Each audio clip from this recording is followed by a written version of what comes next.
Un matin, ton tableau de bord se met à afficher un compte à rebours.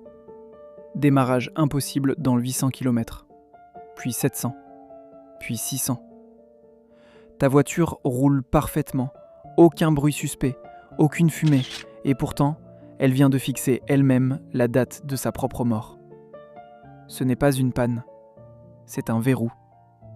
Ton diesel récent contient un système qui peut décider, tout seul, de ne plus jamais redémarrer une fois que tu auras coupé le moteur. Et quand tu iras à la concession pour comprendre, on te tendra une facture à 4 chiffres pour un capteur qui, lui, coûte 3 fois rien. Aujourd'hui, je te montre comment ce piège fonctionne, pourquoi il est parfaitement légal et surtout comment t'en sortir sans te faire plumer. D'abord, comprends ce qu'il y a vraiment sous ta voiture. Sur presque tous les diesels vendus depuis 2015, il y a un deuxième petit réservoir, souvent reconnaissable à son bouchon bleu, rempli d'un liquide qu'on appelle l'AdBlue. C'est de l'urée, injecté dans l'échappement pour transformer les oxydes d'azote en vapeur d'eau. Sur le papier, ça dépollue. Dans les faits, ça ajoute tout un circuit fragile à ta voiture. Un réservoir chauffé, une pompe, un injecteur et des capteurs qui surveillent tout ça en permanence. Et ce liquide a un gros défaut. Il cristallise. Il gèle l'hiver, il encrasse l'injecteur, il bouche la pompe, il fatigue les capteurs. Le jour où l'un de ces éléments déraille, même un tout petit peu, le calculateur ne se contente pas d'allumer un voyant. Il lance ce fameux compte à rebours. Et selon la marque, au bout de 1000 à 2000 km, le moteur refuse de redémarrer alors qu'il n'a rien de cassé, uniquement parce qu'un logiciel a décidé que tu devais passer au garage. Et là, parlons de la facture. Un capteur qui mesure les oxydes d'azote, ce qu'on appelle un capteur NOx, ça se remplace entre 300 et 900 €. Une pompe de dosage, ça peut grimper jusqu'à 1500. Un injecteur cristallisé, parfois autant. Et si le catalyseur lui-même est touché, on monte entre 1500 et 3000 €. En concession, un remplacement complet, c'est facilement entre 1200 et 2500 €. Tout ça pour gérer un liquide qui coûte environ 1 € le litre. Le pire, c'est que la panne n'est même pas toujours réelle. Certains constructeurs ont fini par l'admettre. Un bug logiciel qui signale un réservoir vide alors qu'il est plein. Un simple capteur qui perd la tête et ta voiture se met en mode dégradé, plafonne à basse vitesse, puis démarre son compte à rebours. Tu n'as rien fait de travers. Le système s'est trompé tout seul et c'est à toi de payer pour prouver son erreur. Et ne crois pas que ça touche une marque exotique dans son coin. On parle des voitures les plus vendues du pays. Les Peugeot et Citroën Blue HDI, les 308, les 3008, les C5 Aircross. Tout le groupe Volkswagen aussi.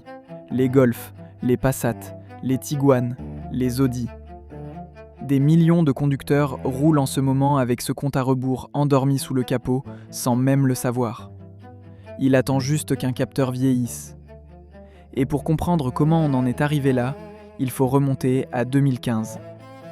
Repense au gros titre du scandale des moteurs diesel truqués. Des constructeurs pris la main dans le sac en train de maquiller leurs émissions. La réaction des autorités a été de durcir d'un coup les normes sur les oxydes d'azote. Sauf que l'industrie n'a pas repensé le moteur pour autant. Elle a boulonné par-dessus un système chimique compliqué, l'AdBlue, juste pour cocher la case sur la fiche d'homologation. Et pour être sûr que personne ne vienne débrancher ce système, elle y a glissé un mouchard, ce fameux compte à rebours. Officiellement, c'est pour protéger l'air qu'on respire. Concrètement, c'est un interrupteur réglementaire qui te tient par le portefeuille. On t'a vendu une voiture, mais on garde le pouvoir de l'éteindre. Maintenant, comment on s'en sort ? Et d'abord, ce qu'il ne faut surtout pas faire. Tu vas voir partout des garages qui proposent de supprimer l'AdBlue par reprogrammation. En France, sur une voiture qui roule sur la route, c'est illégal. L'amende peut monter jusqu'à 7 500 €, pour toi comme pour le garage qui l'a fait. Donc on oublie tout de suite. La vraie parade, c'est le diagnostic. Avant d'accepter le moindre devis, tu fais lire les codes défauts par un professionnel indépendant, une valise branchée sous le volant, les défauts qui défilent à l'écran. Très souvent, ce n'est pas tout le système qui est mort, mais une seule pièce. Un capteur, un injecteur encrassé, la pompe. Une réparation ciblée après un vrai diagnostic, ça tombe souvent entre 150 et 800 €. Le même problème, la concession te le règle en changeant des blocs entiers. Tu peux diviser la facture par 3 ou 4, juste en refusant qu'on remplace ce qui n'est pas cassé. Ensuite, la prévention. N'utilise que de l'AdiBlue aux normes, ne laisse jamais le bouchon du réservoir ouvert et fais l'appoint régulièrement au lieu d'attendre la première alerte. La cristallisation, c'est ce qui tue le circuit, et elle s'installe quand on néglige ces petits détails. Garde aussi toutes tes factures et tes rapports de diagnostic. Le jour d'un litige, ces papiers valent bien plus qu'un simple voyant allumé. Et si tu en as vraiment assez de ce cirque, il te reste la sortie la plus radicale. Un diesel plus ancien, d'avant cette génération, n'a pas d'AdiBlue du tout. Pas de réservoir duré, pas de compte à rebours, pas de capteur NOx pour t'envoyer en prison. Le genre de vieux moteur diesel qu'on répare dans sa cour avec des outils simples, sans passer par un ordinateur. C'est exactement pour ça que ces vieilles mécaniques prennent de la valeur, pendant que les diesels récents font peur à tout le monde. Alors la prochaine fois qu'un vendeur te jurera qu'un diesel récent, c'est plus propre et plus moderne, souviens-toi du compte à rebours qui dort sous le capot. La vraie question, ce n'est pas de savoir si ça va tomber en panne un jour, c'est de savoir qui aura la main quand ça arrivera, toi ou le logiciel. Si tu roules en diesel et que tu veux garder la main sur ta mécanique, abonne-toi. Sur cette chaîne, je démonte chaque semaine les pièges cachés dans les voitures qu'on t'oblige à racheter.